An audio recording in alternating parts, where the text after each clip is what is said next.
Thank you, praise team. Good morning po sa ating lahat. Good morning. Paki-high five po yung katabi ninyo. Parang, ito po, hi. Ito, high five. Ito po, hindi po ganyan. High five. Okay. Okay. Alam niyo po ba ibig sabihin yan? Ang tawag natin dyan, appear. Tama. Pero alam niyo po ba ang tawang, kaya yan tinawag na appear? Ang sabi po ka doon, up, here. No? So, gayon din pong araw na to, up here, up there, no? The risen King, nag-appear, buhay, hindi patay. Kaya po, paki-appear nyo po ulit yung katabi nyo. Tingnan natin kung buhay. Pastor, appear po tayo. Good morning. Wala po kong ka-appearan dyan. Ayan. Okay. So, buhay po yung katabi nyo. Amen po ba? Amen. Let's pray. Father, we thank you.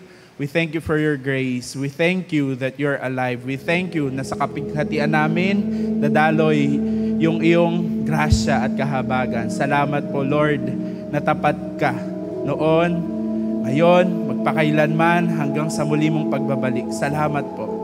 Salamat sa sandaling ito at dalangin ko po, buksan mong muli ang aming puso at isipan. Palambutin mo yung aming puso. Matamnan ito ng iyong salita. Salita ng buhay, salita ng kaliwanagan, salita na maghahatid sa amin ng mas malapit sa iyo. Thank you, God. Be blessed, be glorified. Only to you, all the glory, God. In Jesus' name we pray. Amen, amen. So, Risen Resurrection Sunday, April 20. Ngayon po, tama ba? 20 ngayon? Okay po, 2025, no? Bakit ba paulit-ulit? Taon-taon na lang, lagi naman niyang pinag-uusapan, no? Namatay ba? Talaga namang buhay ang Diyos. So, natopic na po natin yan sa ating discipleship. Later, pahapyawan natin. But this morning, tingnan natin siya sa isang panibagong view, no? Kung ano nga ba yung muling pagkabuhay. At bakit nga ba natin to dapat pag-usapan, pagbulay-bulayan? Dahil ito po ay pundasyon ng ating pong pananampalataya, no? So, yan po yung ating pag-uusapan. Ang buhay na Diyos. Okay po? At sabi nga, habang may buhay, may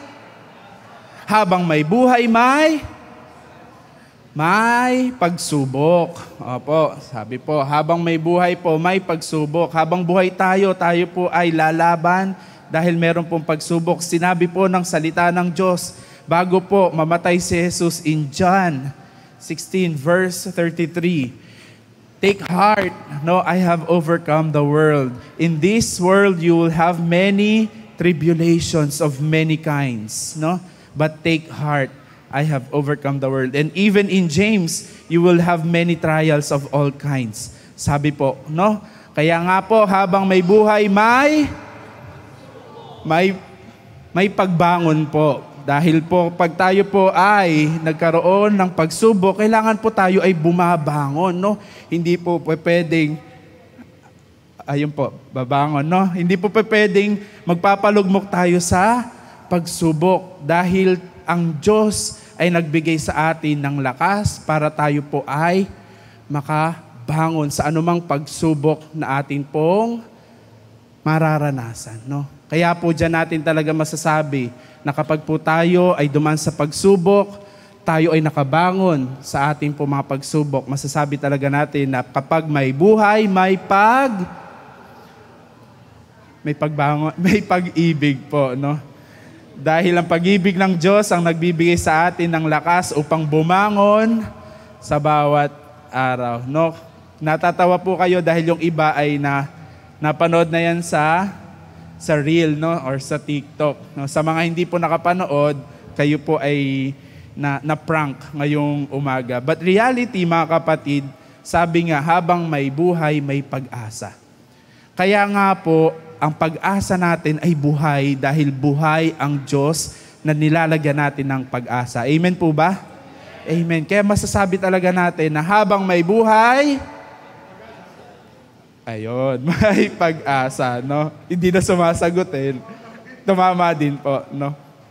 Habang may buhay, may pag-asa. Yan po ang hatid ng resurrection o muling pagkabuhay ng Diyos. Na tayo po ay bigyan niya ng pag-asa. No? Pero himay-himayin natin ngayong umaga kasi hindi po basta-basta nagkaroon ng resurrection. No? Hindi po siya basta-basta nagkaroon ng resurrection. Next slide po tayo. Now, you would see, ready na po kayo? Mag-aaral na po tayo. Wala na pong joke time. Okay na? Aaral na po tayo. So makikita nyo po, in all the 4 Gospels, the account of the resurrection, ang account po, ang storya ng muling pagkabuhay ni Jesus ay makikita nyo po sa lahat ng Gospel. Kung pag-aaralan nyo po siya. From Matthew, Mark, Luke, down to John, ay nakita po ang, or isinalaysay po ang pagkabuhay na muli ng ating Panginoong Hesukristo. Now, syempre, ngayon po ay AI world na. No? Humingi po ako ng tulong kay ChatGPT. Sabi ko, ChatGPT, kasi binasa ko po, sabi ko, ba't ganito to? Itong account ni Matthew, something is different in account ni Luke, ni Mark, may iba. Sabi ko, ChatGPT, what's the difference among all the accounts of the resurrection?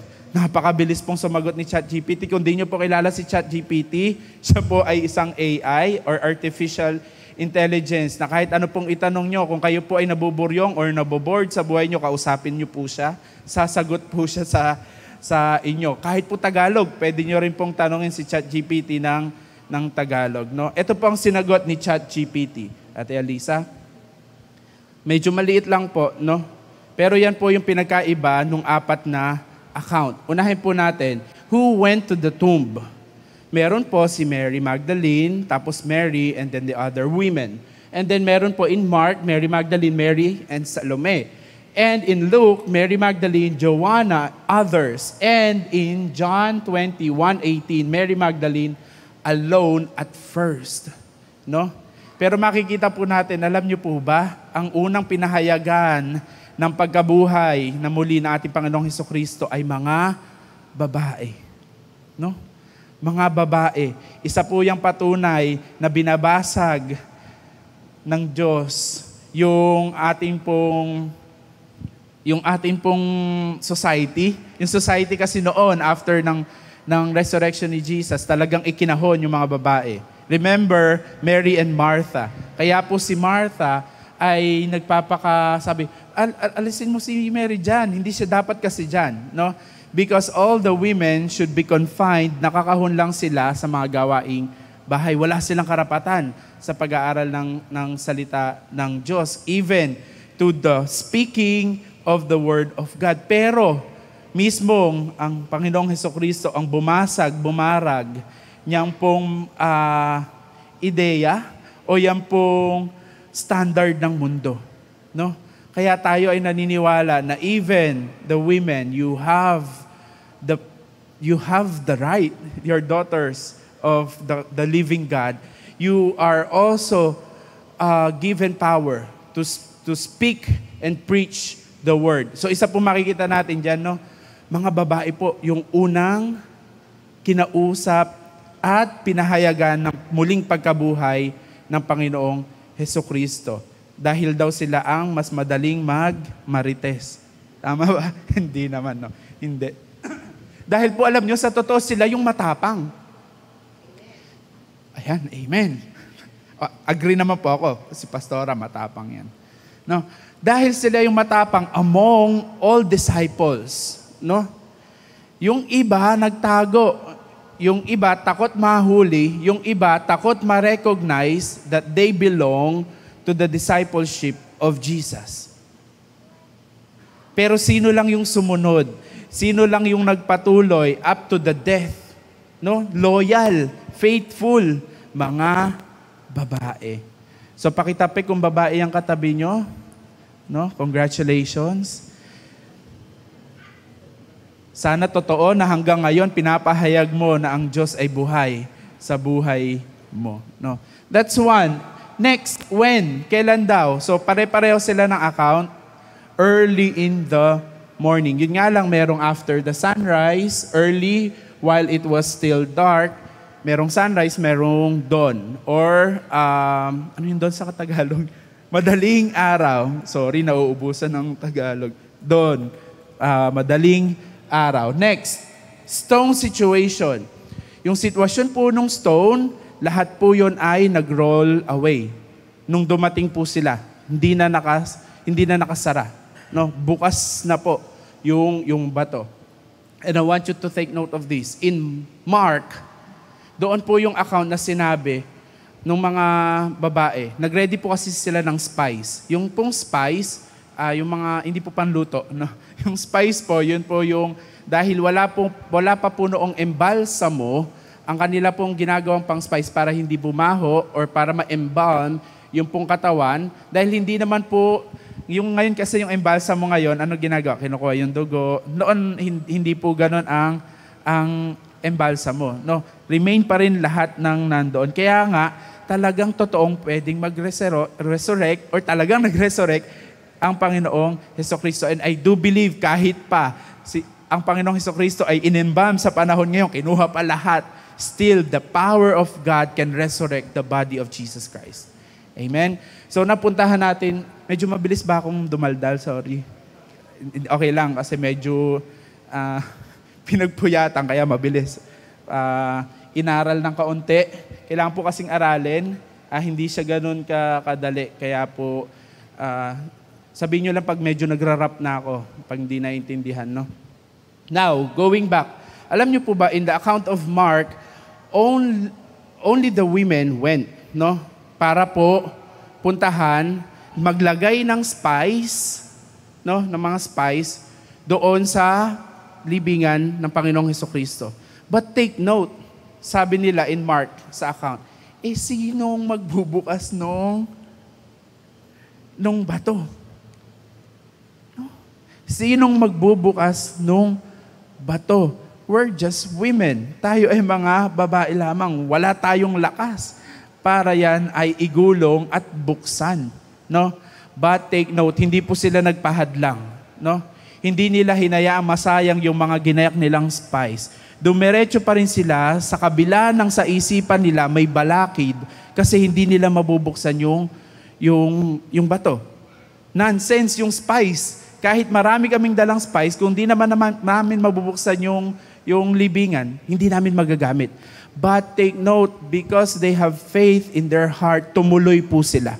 Gaano kaya ang marami sa atin na alam mo na may pinapagawa sa iyo ang Diyos, na kahit alam mo na may balakid, mahirap na buksan, yung bato na yon, tutuloy ka pa rin.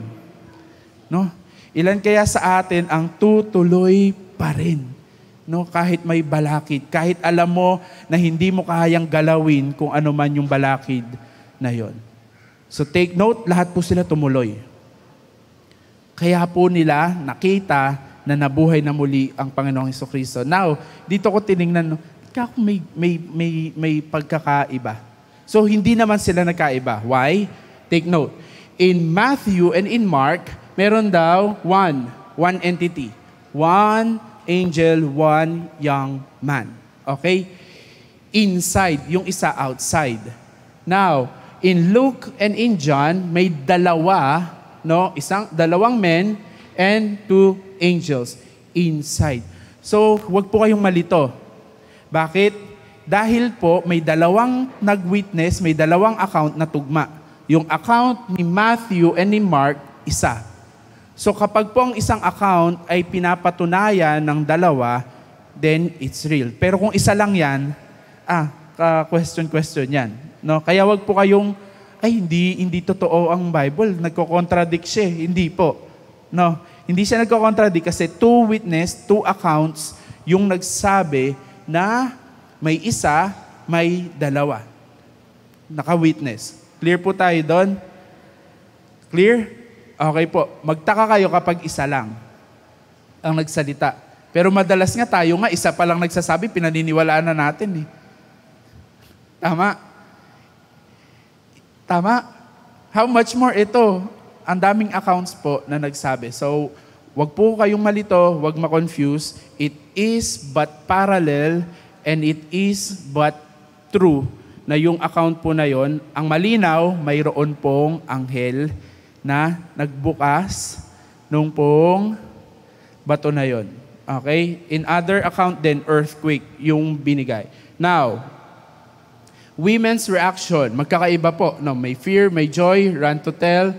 Yan, iba-iba. Appearance of Jesus, wala sa iba. Pero dun sa John, may appearance si Jesus kay Mary Magdalene. Now, sa lahat ng yan, in all those accounts, no, in Matthew, Mark, Luke, and John, alam nyo po, kahit ano pang tingnan nyo, ang isang pinaka-importante, next slide, pakipindot, is the message. Ano po yung message?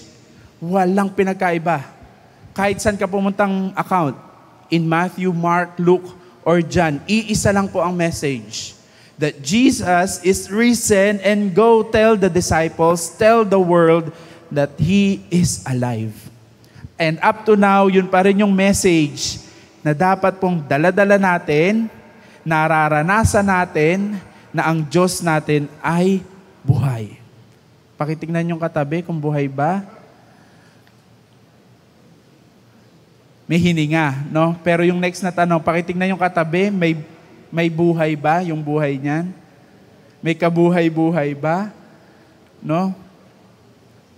We don't know. Hindi natin masasabi yon. But that's another question to ask. Lahat po tayo may buhay. Pero ang tanong, may buhay ba yung buhay nating lahat? We'll not go into the details ng story. Sana basahin niyo po yung account ng resurrection. No? 4 po yan na account. Pakibasa niyo po para alam niyo kung ano yung inyo pong tinatayuan. Now, let's go deeper. What did Jesus overcome when He was raised from the dead? Nandun din yung sagot sa tanong. Ano yung in-overcome niya? Yung death. No? At lahat tayo, kung meron man tayong pinakatatakutan, sa totoo, ano pinakatatakutan natin? Lahat. Kamatayan, no? Wala siguro magsasabing hindi siya takot mamatay. That's why this Resurrection Sunday is a very good way to remind us, to give us hope, na yung pinakatatakutan nating lahat na kamatayan, in-overcome, pinagtagumpayan ng Diyos natin, na Diyos na buhay. Okay? Saan natin makikita yan? Let's read in 1 Corinthians 15, 55, 58. Where, O death, is your victory? Where, O death, is your sting? No? Kumbaga, the victory, talagang taas noo, broad shoulders. Anong niyayabang mo ngayon? Nasaan ka? Kamatayan. Nasaan ka? Death, sting. No? Wala. Wala kang panama sa Diyos ko dahil ang Diyos ko ay buhay. But most of us were still in fear, no? Aminin natin na lahat tayo, lahat tayo, marami pa rin sa atin, we're in fear sa buhay na ito. Na para bang hindi buhay yung Diyos natin. Na para bang kinapos lang yung pera, takot na. No? Sabi nung isang reel, kahit kumain ka ng prutas, magpaka-healthy ka, no? Manghihina ka pa rin kapag wala kang alam niyo ba? No? Ang lakas daw makapanghina talaga kahit mag-vitamins ka pa, pag wala ka daw pera, lakas makapanghina, no? Parang ang daming mga anak ng Diyos, no? Pera lang pinag-uusapan, parang wala nang buhay. No? Parang hindi buhay ang Diyos nila. Now, let's go back. 1 Corinthians 15:55. Doon muna. The sting of death is sin. No, for the wages of sin is death. Ang kabayaran ng kasalanan ay kamatayan. No, pinagtagumpayan yun ng Diyos. Pinagtagumpayan. Brother Arn, bakit tayo nagkakasala pa rin? Kaya nga, every time that you will sin, you need to go back to the promise of the cross, the forgiveness of the cross. No, kaya nga may 1 John 1:9. Ano sinasabi ng 1 John 1:9? If you confess your sin, He is faithful and just and will forgive us of all our unrighteousness. Kaya nga po ang righteousness natin hindi na sa atin. Ang katuwiran natin, ang pagiging matuwid natin ay hindi yung katuwiran natin. Bakit? Lahat po tayo baluktot eh.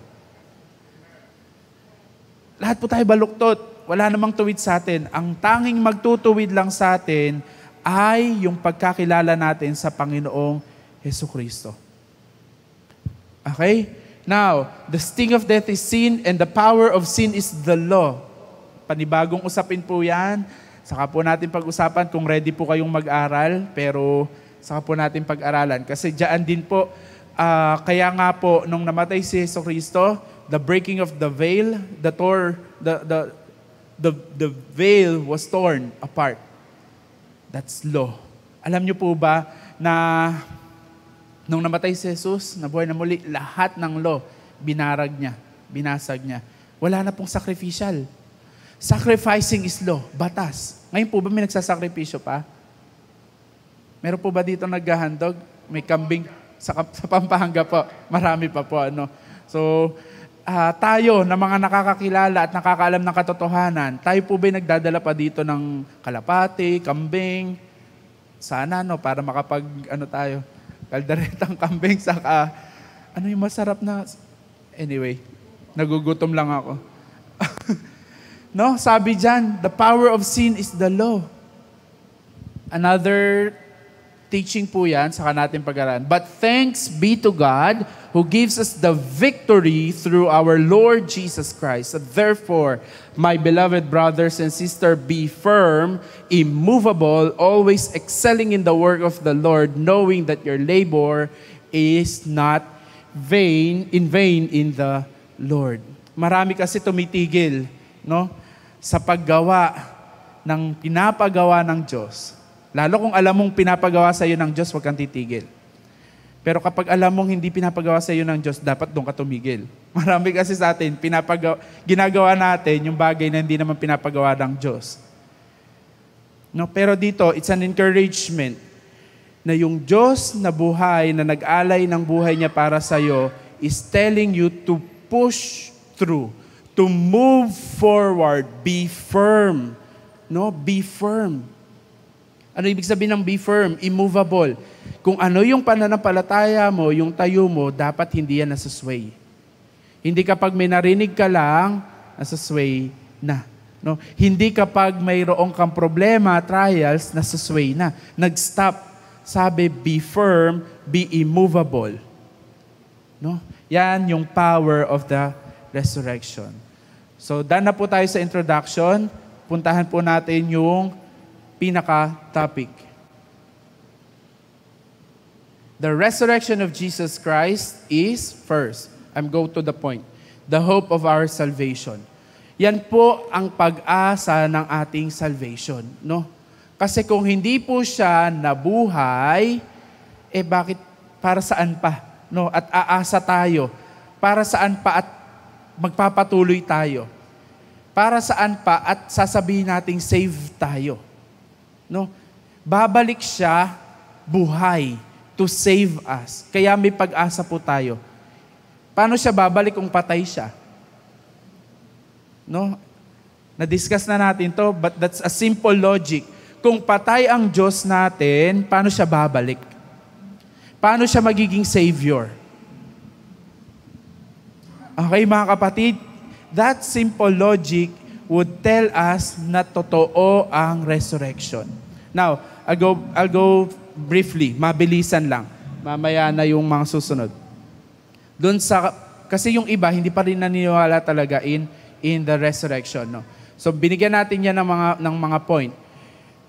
Resurrection ay totoo. Bakit? Remember, yan po ay selyado. Yung pong libingan ng Panginoong Hesukristo, selyado. Okay? With stones and with set guards. So, hindi po yun pwedeng nakawin. Hindi pwedeng yun ay basta-basta na lang mawala doon. Maliban yun ay through resurrection.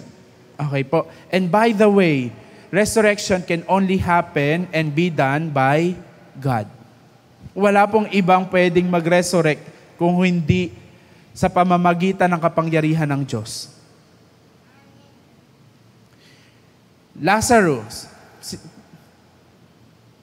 Nag-resurrect po siya, tama? When we say kasi resurrection, bigyan natin ng foundation. Wala sa slides, kaya dito po kayo makinig. Bigyan natin ng foundation. When we say resurrection, it is from death to life. No? Si Lazarus po ay namatay, pero binuhay. Sino po bumuhay? Ang Diyos. No? Ang Diyos. Through Jesus Christ. Yung pong anak ng centurion. Tama ba? Namatay. Sino po bumuhay? Ang Diyos. Only the power of God can resurrect and bring back someone to life. Bakit? He is the source of life. Ganon kasimple. No, He is the source of life. Now, another thing. Kung bakit totoong resurrection. Nung pumunta po yung mga babae, no, pumunta sila, sabi nung anghel, wala dito si Jesus na hinahanap ninyo. Tama? Sino po dito mayroong patay sa sementeryo? Meron silang patay? Kami lang ni Tatay Ernie. Wala?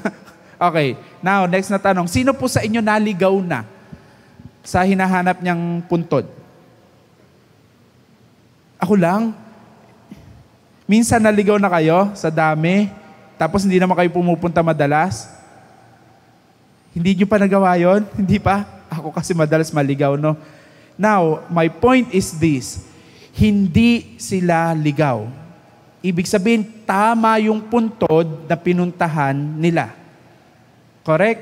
Kasi ang sabi ng anghel, wala dito si Jesus na hinahanap ninyo. So that's another account na magsasabing totoo ang resurrection. Bakit ko po ito sinasabi sa inyo? Para po paglabas ninyo, makakasagot po kayo na ang Diyos nyo ay buhay. No? Para hindi po tayo tameme. Hindi naman buhay ang Diyos nyo. No? Hindi naman buhay ang Diyos nyo. Now, going back to this. The resurrection of Jesus Christ is the hope of our salvation. Pag-asa natin yun. Ngayon, kung hindi po buhay ang Diyos nyo, wag na kayong umasa na babalik siya. Okay? Ako, buhay ang Diyos ko. Hindi ko alam sa inyo.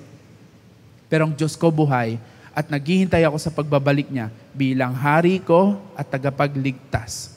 No? Bakit ko sinasabing tagapagligtas? Kasi there's the other side ng pagbabalik niya. Would be judge for those na hindi naniwala at nagtiwala sa Kanya. Kaya mga kapatid, that's a challenge and a warning.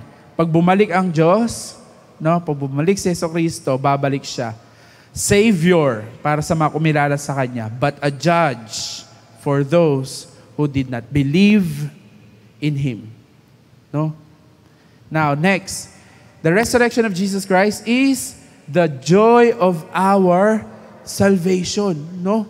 Kasi kung hindi siya nag-resurrect, ano ba ginagawa natin pagpatay? Nagsasaya ba tayo? Malungkot tayo. Diba? Pagpatay, malungkot tayo. Baliw na lang tayo kapag may patay, nagdiwang tayo. Though, in these times, may kakaibang mga ganap pagpatay. May nagiinuman, may nagbibidyoke pa. No?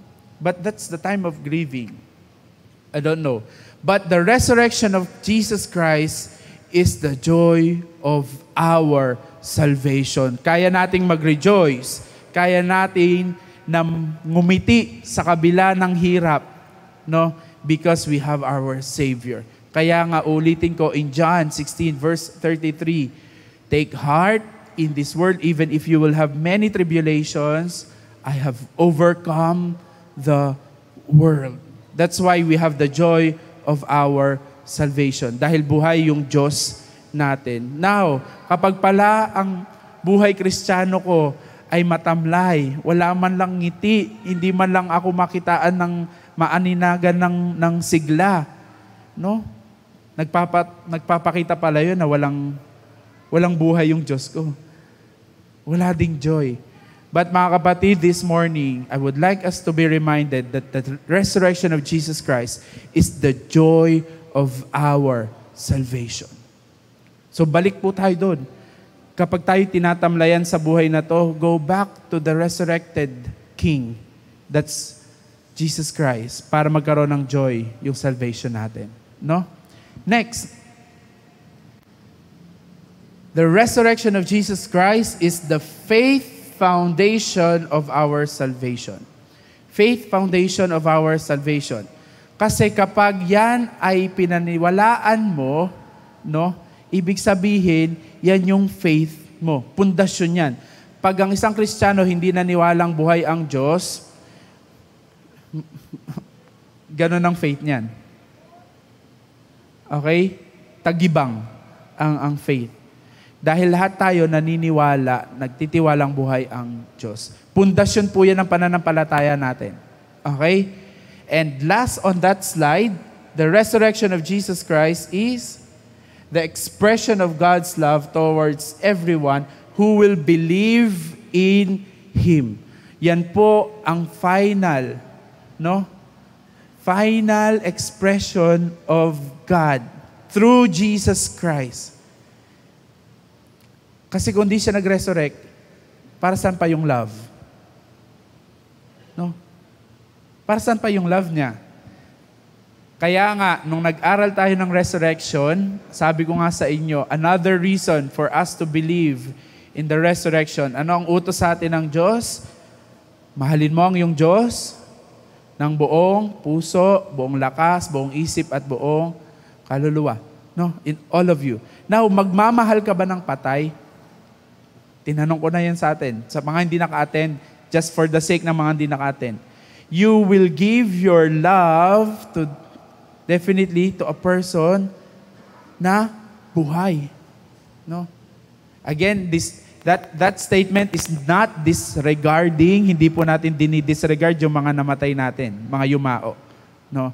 Ang gusto lang natin sabihin, yung purpose ng love mo, okay, will be beneficial kapag yung love mo ay ibinigay mo sa buhay. Kaya nga kung patay ang Diyos natin, bakit pa natin siya mamahalin? Getting the point? Okay? So, ito po yan. Now, pupunta tayo. Tatalon tayo in another chapter or another book. Hindi po tayo magbababa doon sa resurrection. No? We will go one by one. Tandaan po natin to ha, para po makita ninyo yung pong babasahin nating verses. Ulitin po natin, the resurrection of Jesus Christ is the hope, the joy, the faith foundation, and the expression of God's love. No? Now, pupunta po tayo in the book of Peter. Next slide. In 1 Peter chapter 1, verses 3 to 9. Okay? I'll give you a few seconds to look doon sa ating PowerPoint. Para basahin, medyo maliit kasi. Para makita ninyo. Kasi yan po yung hihimayin natin.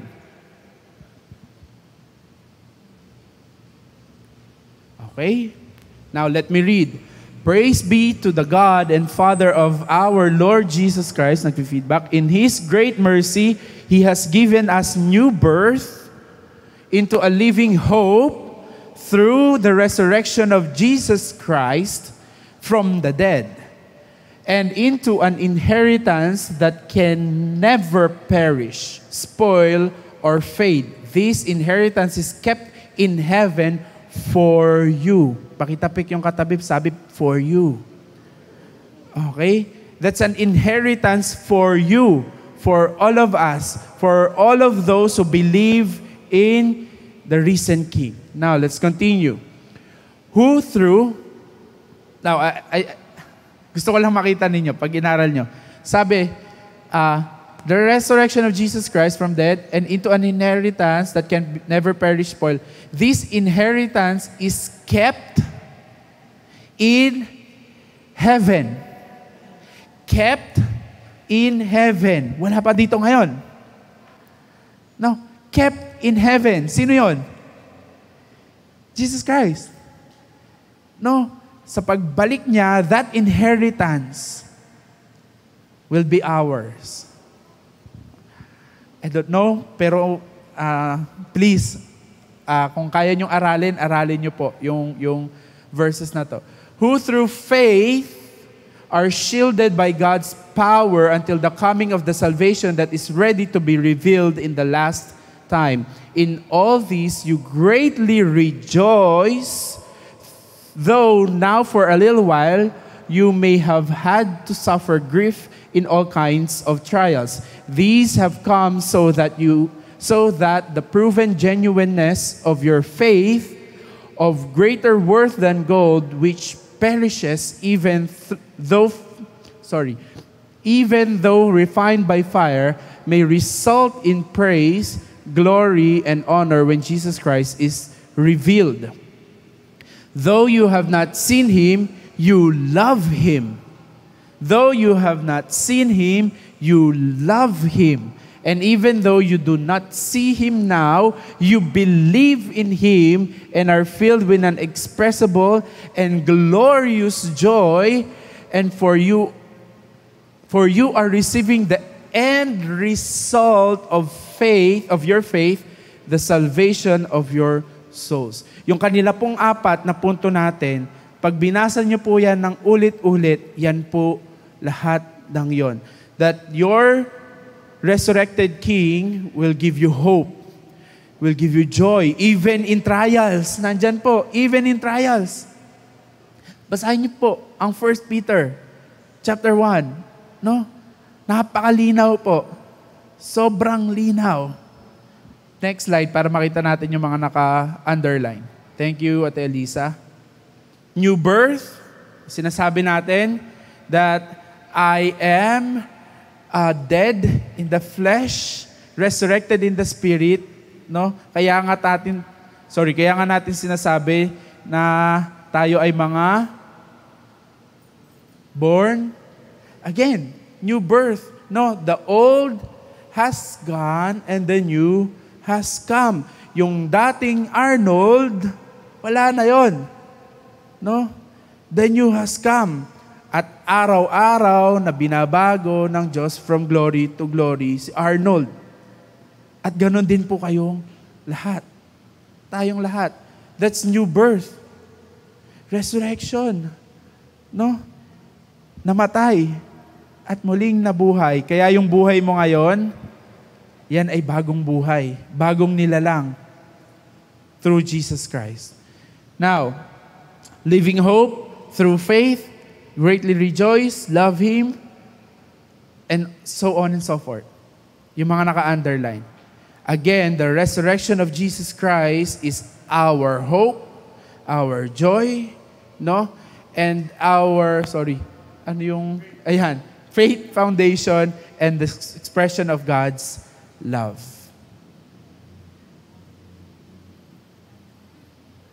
Taon-taon po kasi inaaral natin yung resurrection, pero gaano ba natin kalalim na alam?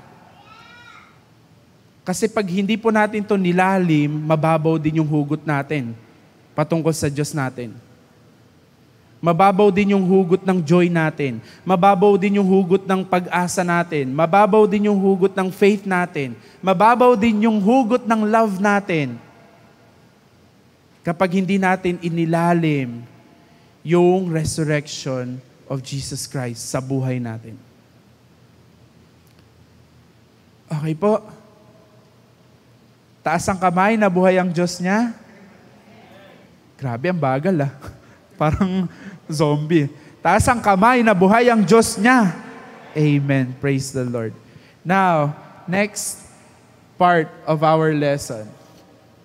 I'm down to my last 5 slides. 9:37, 9:45, God willing, tapos tayo. Okay? Now, grave to glory.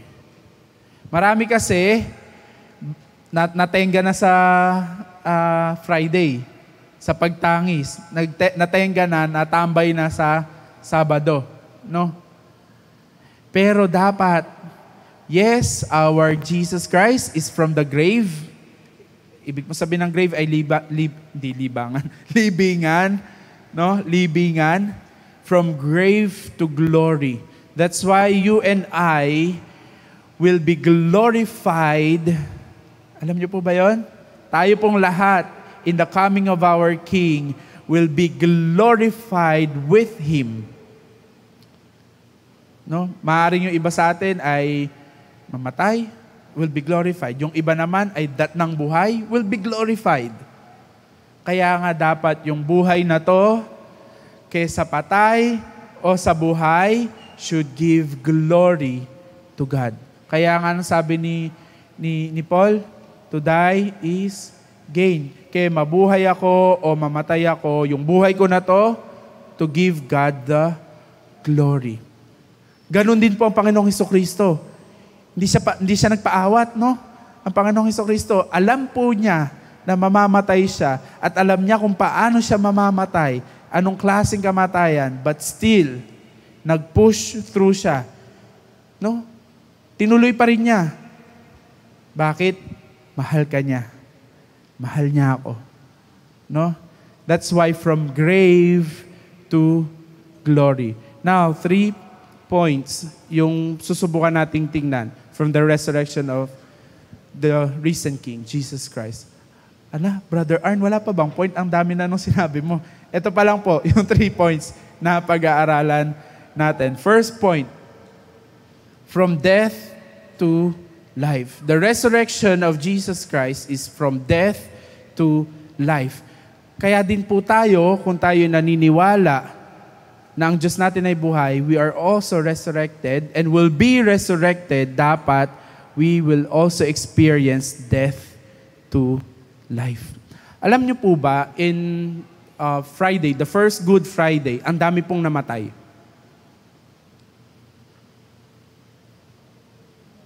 Recall the story. Thursday, kung titingnan po natin, nilalagyan lang po natin ng timeline ngayon. Nung Thursday noon, doon po sinabi yung John 16:33. Doon po pinaalala, in this world you have many tribulations, but take heart, I have overcome the world. Thursday pa lang po yun. Tapos, in Friday, doon po ang daming nangyari. No? Ang dami pong nangyari ng Good Friday. At ang dami din pong namatay ng Good Friday. Alam niyo po ba? Sino namatay ng Good Friday? Bukod kay Jesus Christ, ha? Naku. Hindi yata nagbabasa ng Bible. Sino pa? Yung dalawa, okay? Yung nakapako, no? Nakapagitna si Jesus, no? Namatay. Sino pa? Apo, nung Good Friday na yon, sino yung mga namatay? On the same day, Judas Iscariot hung himself. Nagpakamatay. Okay? Ang cute ng tawa. Sarap. Hayaan mo lang tumawa. No? The joy of the salvation. Sino pa po ang namatay? O should I say, ano pa po yung namatay? Ano po?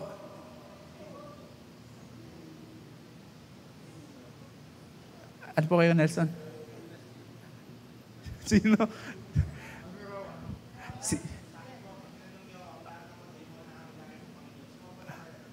Okay po, sige po. On that day, ang dami pong namatay, whether tao or hindi tao. Namatay po yung pag-asa nila ng mga disipulo. Kasi inaasahan nila na ito yung magiging hari, political, no? Political na hari. Namatay po yung pag-asa nila yun. Kaya nga po tumakbo, umalis sila. Tumalilis. Ayun. Tumalilis sila, umalis sila. No? Ang dami pong namatay on that day.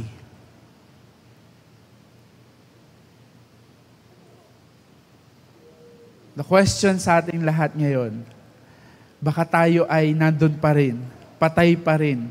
No? Judas, pakamatay. Good thing, yung pag-asa ni Pedro, that day patay. Pero nabuhay muli. Na nagpakita si Jesus. Tapos tinawag siya, "Hoy, ba't ka bumalik dyan sa pangingisda? Tara dito." Hindi yan yung pagkakatawag ko sa'yo. Okay? Ang dami pong namatay that Friday. Now, we need to go back. Baka meron pa rin po sa atin patay. No? patay yung mindset, patay yung pag-asa, pagtitiwala, maaaring namatay na yung pangarap mo. I don't know kung anong patay sa atin. That you need the resurrection power of Jesus Christ sa buhay mo. No? Because that's the power of the resurrection. From death to life. Made alive in Jesus Christ, in Christ, Ephesians 2:4-5. But because of His great love for us, God who is rich in mercy, no? Salamat talaga sa kahabagan, awa, no, ng Diyos. Araw-araw. Made us alive with Christ even when we were dead in transgressions. Again, sin will always make us dead. Okay? Sin will always make us dead. Bakit? Bukod sa ang kasalanan, kabaran, kamatayan, ang kasalanan po kasi ay naghihiwalay sa atin. Hinihiwalay tayo nito sa Diyos, sa relasyon natin. Pag nahiwalay po tayo sa Diyos, hindi po totoong buhay yon. Ulitin ko po. Strong statement. Pero that's the truth. Pag nalayo po tayo sa Diyos, may buhay ka, pero hindi totoong buhay yun. Kaya nga po, ang totoong blessing, yung blessing na inilalapit ka sa Diyos. Kahit pa yan ay trials, pero nilapit ka sa Diyos, blessing yan. Kahit pa yan ay sakit, inilapit ka sa Diyos, blessing yan. Kahit pa yan ay anumang pagsubok, basta inilapit ka sa Diyos, blessing yan. Pero kapag yung bagay na yan ay inilayo ka sa Diyos, mag-isip ka, hindi blessing yan.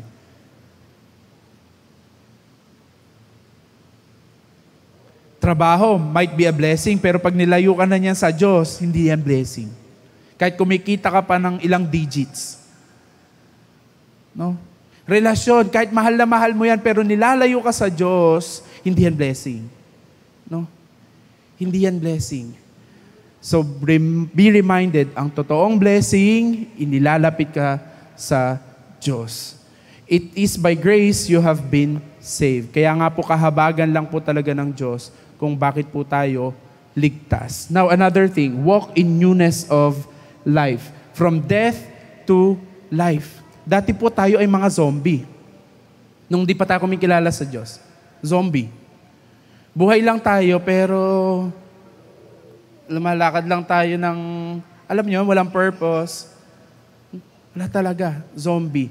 Pero nung kumilala tayo sa Diyos, doon talaga tayo namatay in the flesh, then been alive and resurrected in the spirit.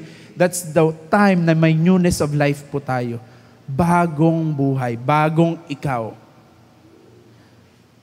Brother Arn, minsan nagmumulto yung dati. Hayaan mo lang siya magmulto. No? Kaya wag mo siyang pansinin. No? Walk in the newness of life.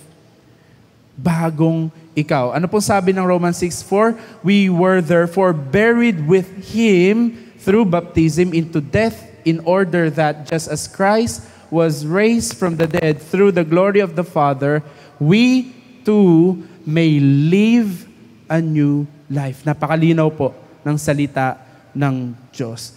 And we have that life in eternity. The resurrection of Jesus Christ, sabi, is life. Because Jesus Christ is the resurrection and life. Sorry, nagalo yung S, yung H.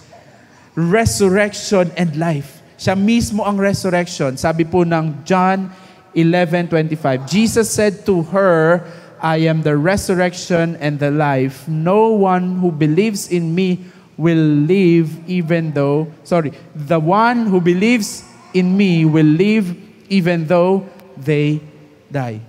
Grabe, no? Nung irony. Paano yun? Kahit mamatay ka, pero buhay ka.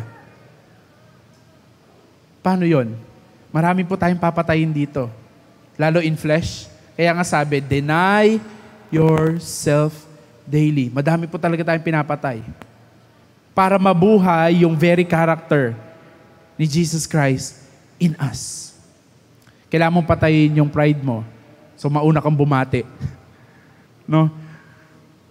Mauna kang humingi ng sorry. Kailangan patayin yun.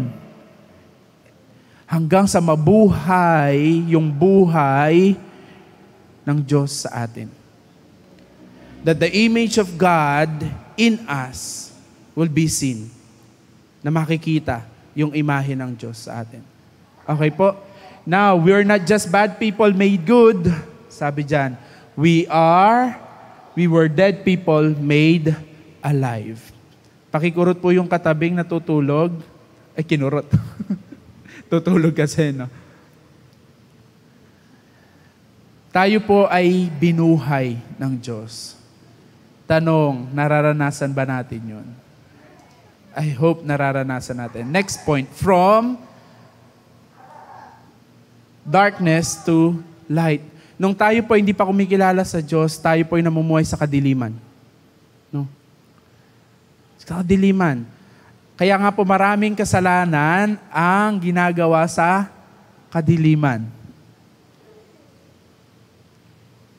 Makikipagkita sa dilim.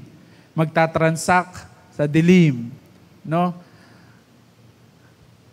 Under the table, madilim. Diba? Lahat madilim.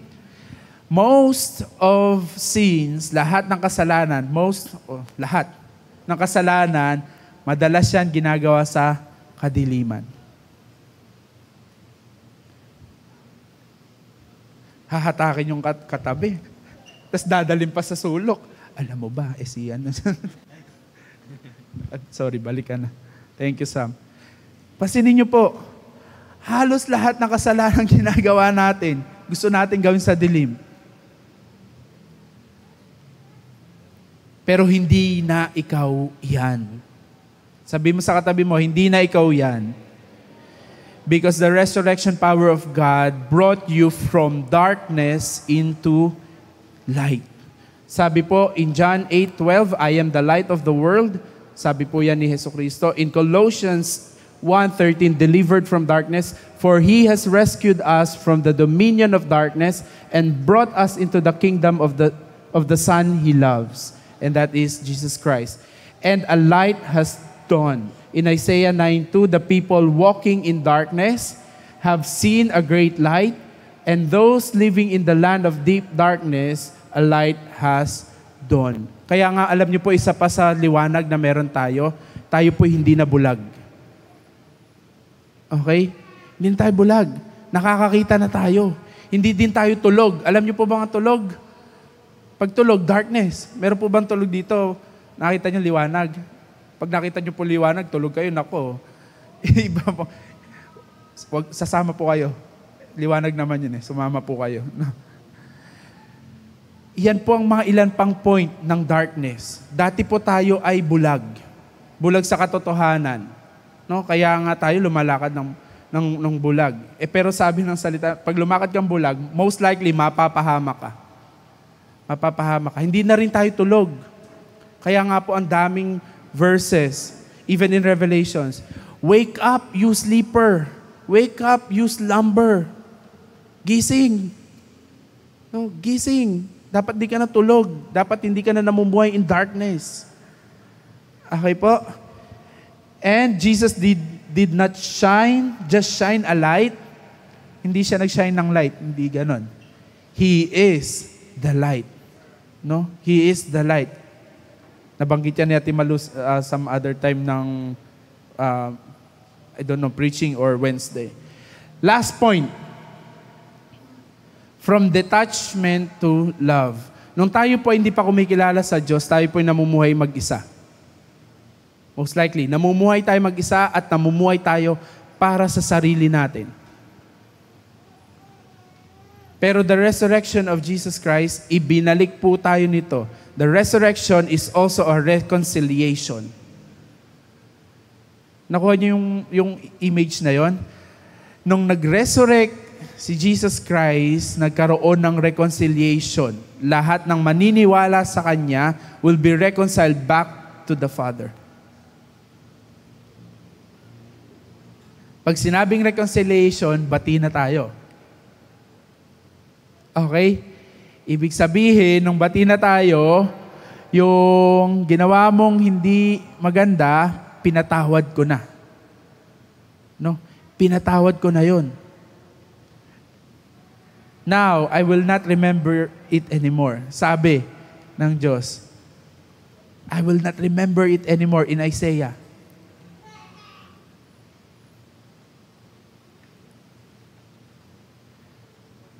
Detachment to love. Kung ikaw ngayon ay nagsosolo pa rin sa buhay mo, mukhang hindi ka pa rin naniniwala sa resurrection. Kasi ang resurrection, yan ay inireconcile ka sa Diyos at dapat yan ay ibinabalik ka din sa fellowship with other people.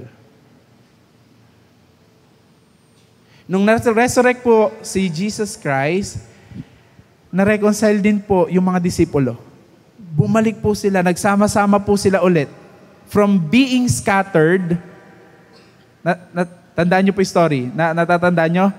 Namatay si Jesus, na-scatter sila.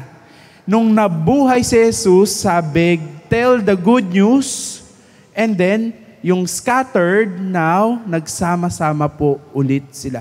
Yan ang dapat ginagawa ng resurrection sa buhay natin. Hindi yan nagdi-divide, hindi yan naghihiwalay, kundi nagbubuklod lalo sa mga anak ng Diyos.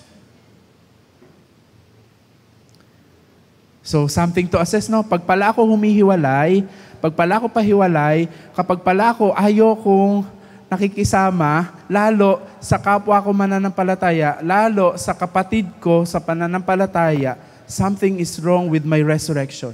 Something is wrong with my mindset of resurrection. Because resurrection is for reconciliation. You are not detached anymore because you were brought to love. Back to love. Okay? Romans 5:8, Christ died for us, but God demonstrates His own love for us in this. While we were still sinners, Christ died for us. 1 John 4:9-10, God's love revealed. This is how God showed His love among us. He sent His one and only Son into the world that we might live through Him. This is love, not that we love God, but that He loved us and sent His Son as an atoning sacrifice for our sins. His love restores connection and relationship. So tatlong bagay po na dapat nararanasan natin. We're not dead anymore because we have life through Jesus Christ. We are alive. No? We are alive. We should not be living in darkness anymore because we are in the light, because our God is light. And we should not be living this life alone. Hindi ka that detached. Hindi ka that detached. Paano mo i-express yung love kung detached ka? Paano mo magagawa yung second commandment kung detached ka? Ano yung second commandment? Love your neighbor as yourself. Paano mo magagawa na mahalin yung kaaway mo, na utos, mahalin mo yung kaaway mo, di ba? So punta ka lagi sa church para ma-practice mo yung mahalin mo yung kaaway mo. Di ba?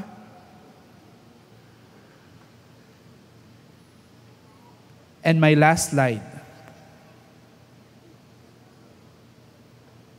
Sorry, second to the last slide. The invitation. Where are you still living, in death, darkness, or detachment? That's a question. Nabubuhay pa rin po ba tayo? Nabubuhay ka pa rin ba personally? Itong tanong sa iyo, personal.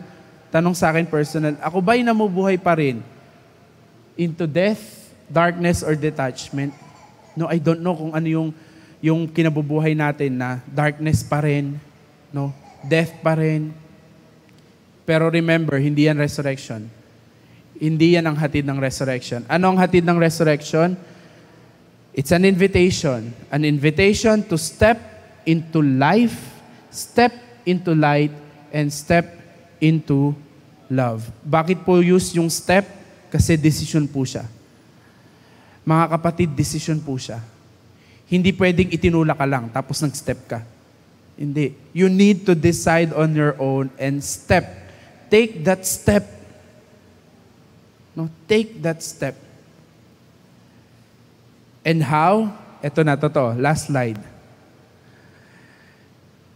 How will you take that step? By the power of the risen King. Sabi in 1 Corinthians 6:14, and God raised the Lord and will also raise us up by His power.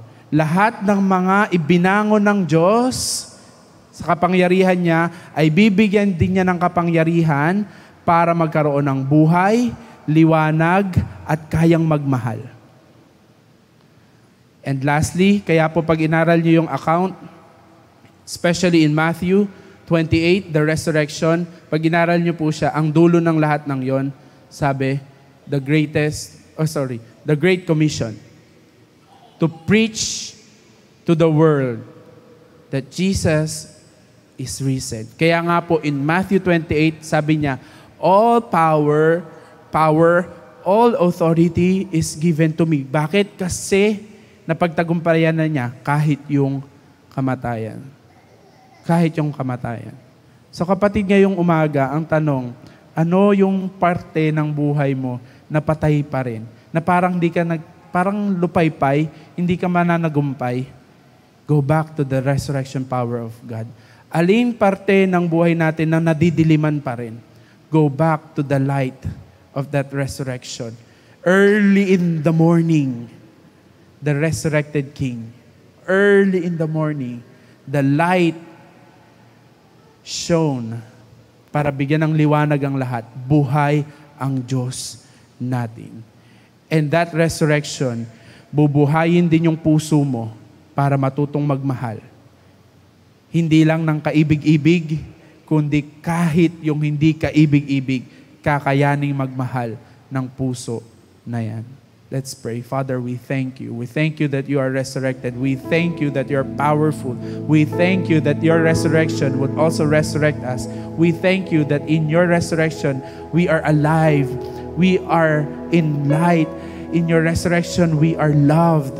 Father, I pray that that resurrection power will run through us, will overflow in us, through us, that we can shed life, light, and love to the people around us, not only to the church, not only to our family, but even to the world, to our workplace, to the school, sa mga kapitbahay namin. Dalangin ko, O Diyos, padalugin mo po yung power of the resurrection. That kind of power na kapag may kinausap kami, magkakaroon ng buhay yung patay. Yung patay na pangarap, patay na pag-asa, magkakaroon ng buhay. Yung makakausap namin na nadidiliman, through the resurrection power, magkakaroon ng liwanag, Lord God.